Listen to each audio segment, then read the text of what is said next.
Hello guys, ang pag-uusapan natin ngayon ay ang tanong at complaint ng ilan sa mga kababayan natin na nandito sa Dubai. Okay, una, hindi sila masaya sa trabaho nila simply because ilang taon na silang nagtatrabaho ay mababa pa rin yung sahod nila. Okay? Pero ano nga ba yung mga reason bakit may mga taong natatrap sa ganong sitwasyon? Aminin na natin, marami sa atin dito ang pumunta ng naka-tourist visa and trying their luck, nag-apply, naghanap ng trabaho. Ang habol natin ay magkaroon ng visa para hindi na tayo mag-exit lagi. Kasi ang gastos nga naman talaga nun. At saka mahirap din dito sa Dubai or sa UAE nang wala kang trabaho kasi ang dami mong babayaran, di ba? Yung daily na pangangailangan mo, pagkain, monthly rent mo sa bahay na pamahal din, at marami pang iba. Lalo na yung may mga responsibilities in the Philippines like yung mga marrieds or married na nandito, 'di ba? Or may mga kapatid na kailangan tulungan.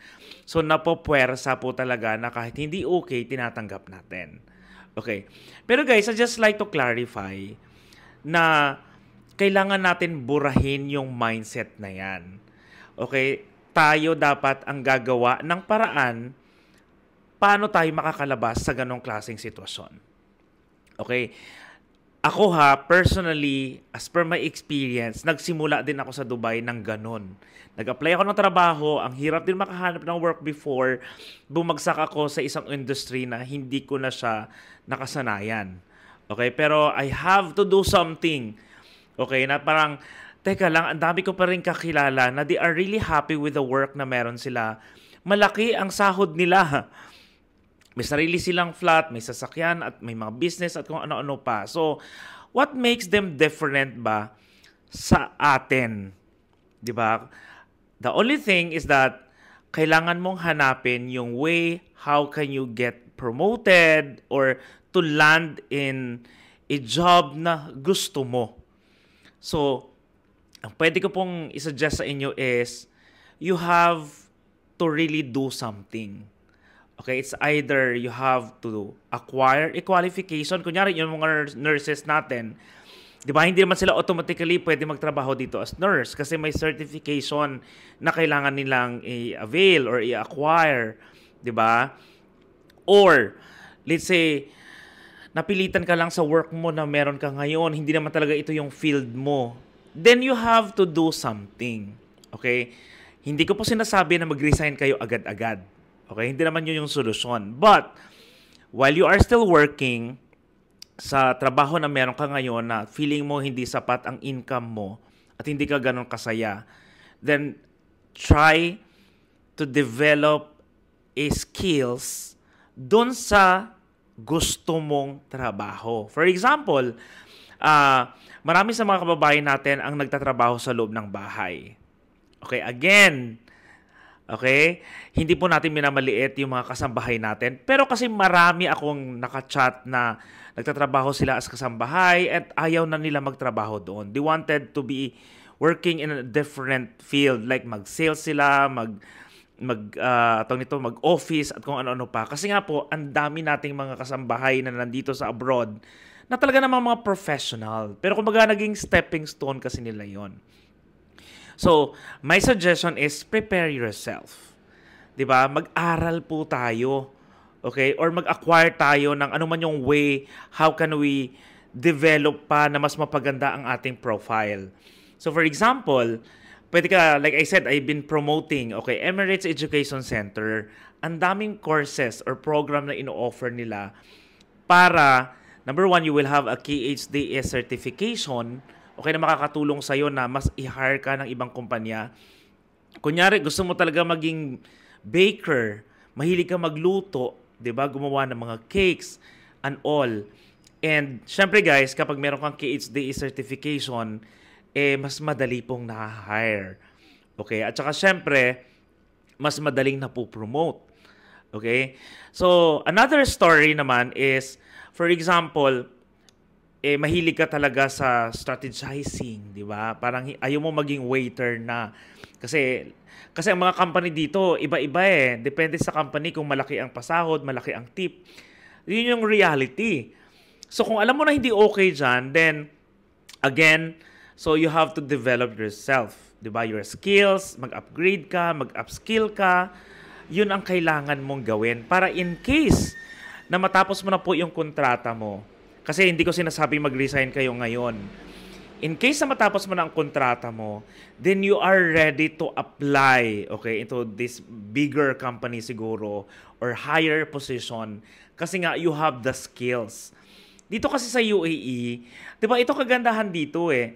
Mag-apply ka ng trabaho, basta kaya mong gawin, kaya mong i-execute, alam natin na i-hire kayo ng company, lalo na kung meron kayong experience or meron kayong certification. Okay, i-example ko na yung sarili ko. Nag-start din ako dito working in an ice cream company. So, nag-start ako sa kitchen. Sobrang hirap nun. At alam ko, more on management skills talaga ako eh. Marketing and sales. Yun yung alam ko nagiging strength ko na bago ako pumunta sa Dubai. So, hinanap ko siya. Okay, and it landed me to a situation wherein kaya ko palang magtayo ng sarili kong business offering itong mga services na to. Kasi nga, madali lang naman kumuha dito ng license eh. So, if you are going to study in Emirates Education Center, pwede ka mag-aral ng marketing, di ba? Pwede ka mag-aral ng photography, videography, social media marketing, accounting. So these things, habang nagtatrabaho ka dyan ngayon sa work mo na hindi ka gano'n ka-happy sa nature ng work mo at saka sa salary mo, then invest your time in learning, preparing you, okay, doon sa dream job, sa dream salary na meron ka. Kasi kapag dito sa Dubai or sa UAE, maganda naman yung trabaho mo, malaki ang sahod mo, magiging happy ka eh.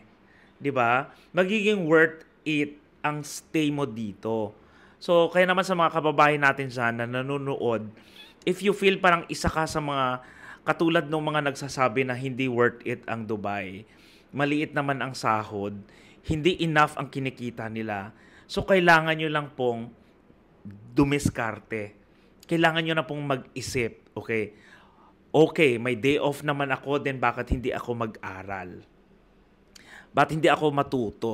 Kasi ako natuto din ako ng social media management, branding, PR, events. Okay? Pati itong pagtulong sa mga kababayan natin to open their businesses. Kasi nga ako na-experience ko personally to open my own business. So, through handling different brands, different business na mga brands na hinahawakan namin, I got the chance na nakikipag-usap sa mga owners, different business marketing strategies, at na-adapt ko yun. I was learning a lot. I learned a lot from them. So, through those knowledge, na-apply ko siya sa mga new clients na meron ako ngayon. So, imagine natin guys, before, as a regular employee working full-time, kung sumasahod ka ng 3,000 mahigit, kahit anong gawin mo, yun na yung sahod mo the whole month. Pero kasi if you found the element na hinahanap mo na sinishare ko ngayon, okay, yung passion mo, yung masaya ka gawin, di ba?